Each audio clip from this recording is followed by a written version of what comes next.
It's me. Hi, I'm the problem. It's me.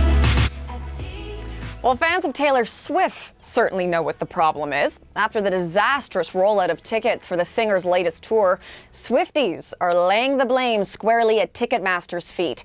In case you missed it, the pre-sale process earlier this month was chaos. Numerous site crashes, people waiting hours, even days, in online queues, and tickets going for tens of thousands of dollars on sites like StubHub.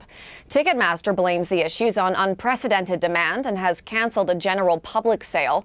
But the incident has brought a whole new level of scrutiny to Ticketmaster and its parent company, Live Nation, and the virtual monopoly they have over the live music industry.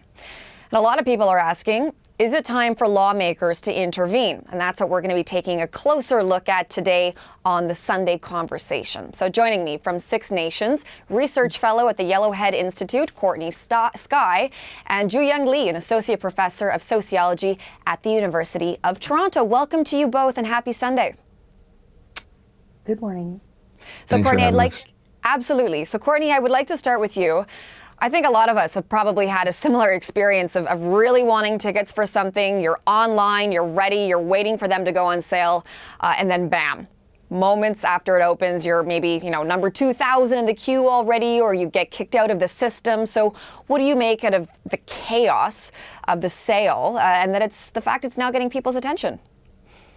Yeah, I think that there is a really strong case for some of the antitrust, the monopoly, the issues that are happening between Ticketmaster and Live Nation being, the same company or working in basically cahoots with one another. It's that, Live Nation controls the venues, they control the locations, they control where they're going, where these events are going to take place, and then they will make it so that people have to use Ticketmaster in order to sell it. That disincentivizes Ticketmaster to actually work to improve their system so that it actually can meet the needs of big events like this or big demand on their systems like this. If there's no one else that, Taylor Swift can go to be able to have her tour in big enough venues and then sold to her many fans. And I think that is really true. I've seen this happen not only with, Taylor Swift tickets, but maybe on a smaller scale for Leafs tickets in Toronto. It's very difficult to be able to actually navigate all of these different ways, and if we're putting all of that on one company, it becomes almost unbearable. And then from there, you see this exploitation that then happens where people that are only able to buy tickets through the system become specialized using bots or using technology, really high speed internet connections to then buy up the tickets and then resell them on secondary sites at a huge markup. And this is happening over and over again in many different venues. It's kind of the becoming a technology-driven and more able to repeat system than, say, the historic exploitation that's happened in ticket sales around scalpers and things like that outside of concert venues.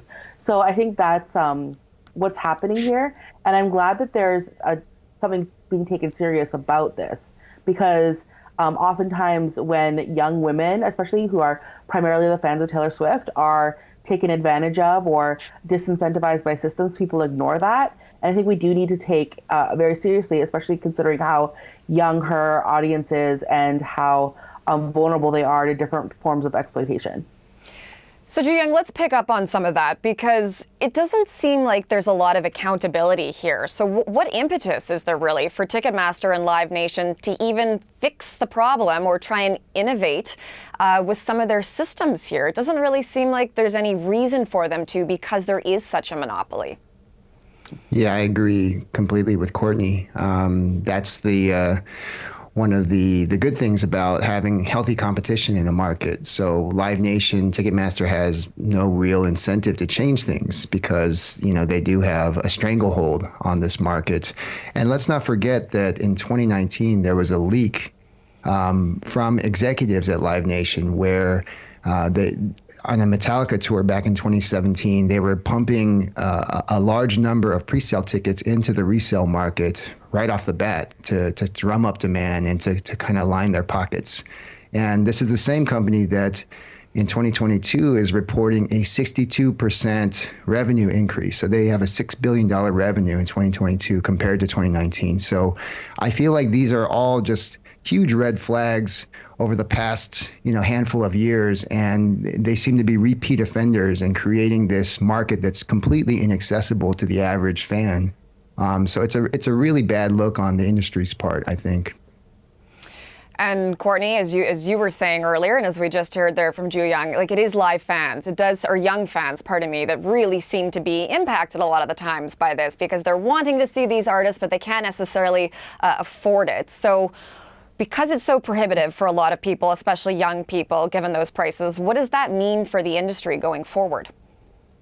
Well, I think it's people trying to exploit as much as they can out of these young artists, right? Like they're trying to get as much profit out of them. Like teenagers have a significant amount of disposable income. Young people have a huge amount of disposable income that's really resilient to things like recessions, like the kind of economic, situation that we're in. And of course, we're approaching Christmas time, right? Like families are still going to want to give special recognition. And if you have something like an artist like Taylor Swift, who hasn't toured since 2018, who's the artist of the decade, who's has multiple albums released since last time she toured, like this is a huge opportunity. Like I'm a Swiftie, I love Taylor Swift. So I think that's it's really difficult, right? To want to say we need to do something about making sure that people who are actually young fans of hers are able to appreciate it. And Taylor Swift is really has a really unique and strong relationship with her fans. She often does things to control more of the music industry or more of her work. This has been something that's unique to her career, as a young female artist as well. I think she really identifies with that kind of injustice that happens that way. And she herself has talked about how normally things like this, like in the past, they've tried to bring her fan experiences into their own, into her own team or into her own work because her fans have such a difficult time with accessing a lot of the other services or even the things that she's done in her own career to, re-record and re-release masters of her original 6 albums because she was being exploited from the record companies that had own the masters.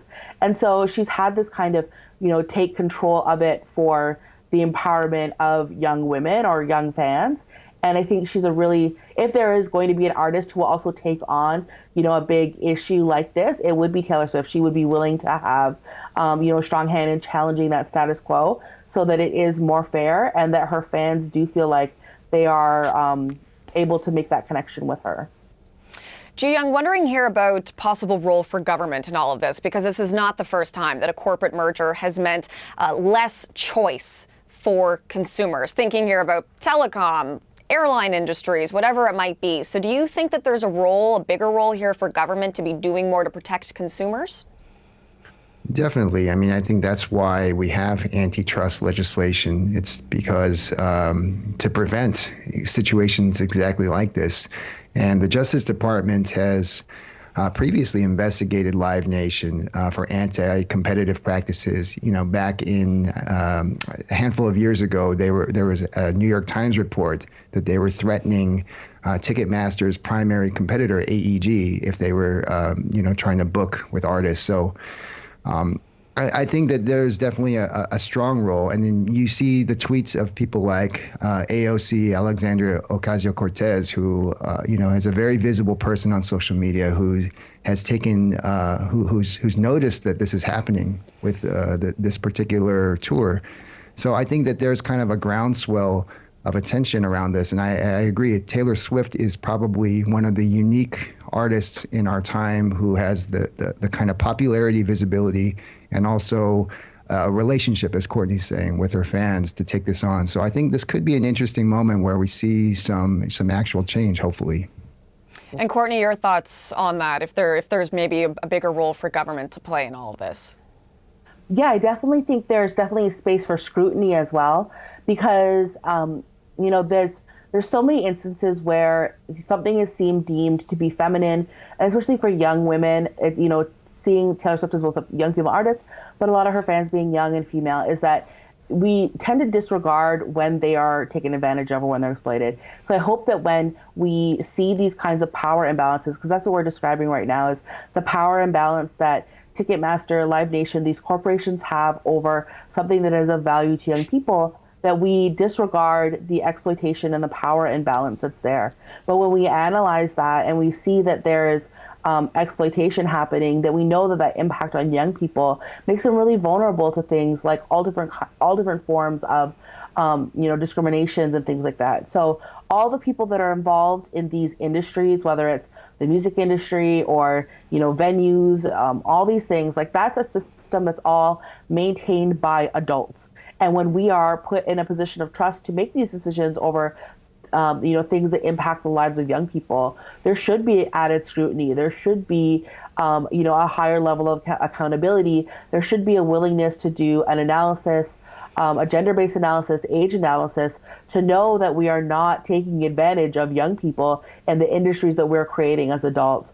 And I think that governments are uniquely positioned to either compel evidence or compel corporations to then be examined from a distance, to make sure that there's fairness, and especially these people that are trying to sell tickets to young people and that are controlling their access to these experiences that they're looking to have, whether it's like a concert experience. And you kind of see it on a smaller scale happening with other artists too, where Harry Styles, like young people reporting that they're spending $8,000 to get floor seats to go see Harry Styles. Like, it's going to be that same demand. And it's like, where do young people get that kind of money when their income is controlled? It's limited. They have limited access to resources. Like, there's going to be different types of vulnerabilities that are created when things that are of high value to young people are kept and made so unattainable for the average young person. Okay, we're going to leave it there for today, but thank you both so much for that conversation. We'll have to see if Taylor Swift and the Swifties do sort of create any change here, but thank you both. Courtney Skye with the Yellowhead Institute and Ju Young Lee with the University of Toronto.